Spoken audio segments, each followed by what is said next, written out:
দেখো এই মুহূর্তে খবর 10 এর ক্যামেরা পাচ্ছেন আপনাদেরকে যে ভিডিওটা তুলে দেখাচ্ছে কেশপুরের জগন্নাথপুর ভেলাঘাটে কিন্তু বন্যা দেখতে গিয়েছিল 4 বন্ধু। এক বন্ধু কিন্তু বন্যার জলে তলিয়ে গেল আর এলাকাবাসীরা কিন্তু সেই জলে ঝাঁপিয়ে পড়লো। যে বছর 10-এর ছেলে জলে তলিয়ে গেছে বন্যার জলে তাকে কিন্তু খোঁজার জন্য। আর সেই চিত্র সরাসরি এই মুহূর্তে কিন্তু কেশপুরের জগন্নাথপুর থেকে আমাদের ক্যামেরা পার্সন দেখাচ্ছে। দেখতে পাচ্ছেন এলাকাবাসীরা কিন্তু যে ছেলে জলে তলিয়ে গেছে বছর 10-এর এক ছেলে কিন্তু বন্যা দেখতে গিয়ে জলে তলিয়ে গেছে এবং তাকে খোঁজার জন্য এলাকাবাসীরা কিন্তু বন্যার জলে নেমেছে। সেই চিত্র সরাসরি খবর 10 এর ক্যামেরা পার্সন আপনাদের ক্যামেরা বন্দি করে দেখাচ্ছে। দেখতে পাচ্ছেন এই মুহূর্তে সরাসরি এলাকাবাসীরা কি বলছেন, খবর 10 এর ক্যামেরা পার্সন কি তুলে ধরলো তা একবার।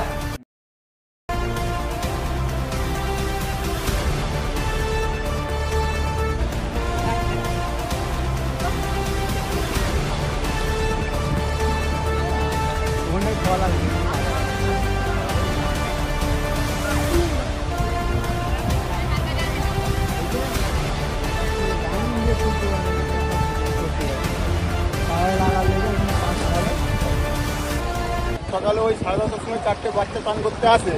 চান করতে আসার পরে রাস্তা ডুবে জল যাচ্ছিল, জলে ডুবে চান করতে করতে 3টে বাচ্চাকে পাওয়া গেছে। একটা বাচ্চা এখনো অব্দি নিখোঁজ।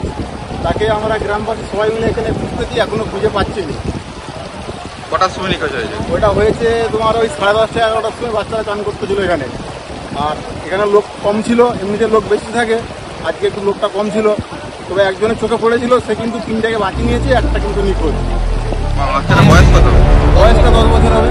বাড়ি কোথায় বাচ্চাটা? বাড়ি আমাদের জগন্নাথপুর, কেশপুর, পশ্চিম মেদিনীপুর জগন্নাথপুর গ্রামে। আমার নাম? আমার নাম শেখ নজরুল।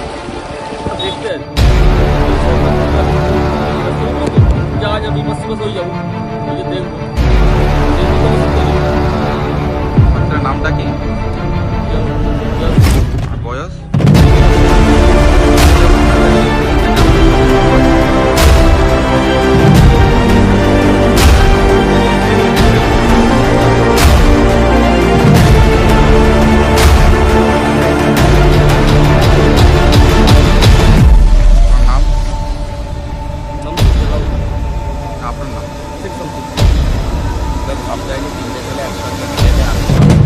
জলের তোড়ে ঠেলে নিয়ে চলে গেছে। তার মধ্যে 2টো ছেলেকে এলাকারবাসী উদ্ধার করেছে, কিন্তু একটা ছেলে এখনো নিখোঁজ।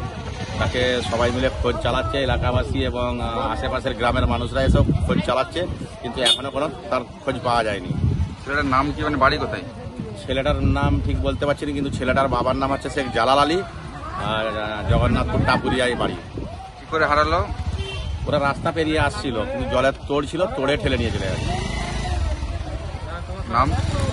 আমার নাম শেখ হাসানুজ্জামান।